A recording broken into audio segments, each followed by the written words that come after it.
যা ঘটেছে তাই। কবি ভবানীপ্রসাদ মজুমদার।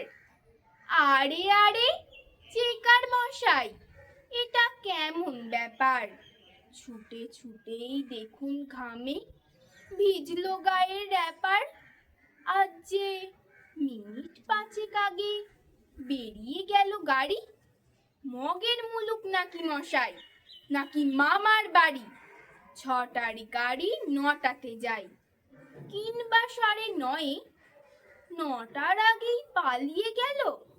কেমন করে হয়? 30 বছর করছি মশাই ডেলি প্যাসেঞ্জারি, কোনো দিনও হয়নি এমন বিশ্রী কেলেঙ্কারি। ছিছি মশাই, মাইনের দিন, অফিস হলো কামাই, তার উপরে ঘরে হাজির 3 মেয়ে আর জামাই। দেখুন যে সারা শরীর কাঁপছে আমার রাগে।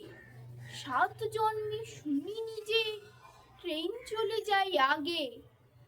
চেকার মশাই বললে হেসে, টিকিট গুনে হাতের, এ গাড়িটা আজকের নয়, গত করলো রাতের। নমস্কার।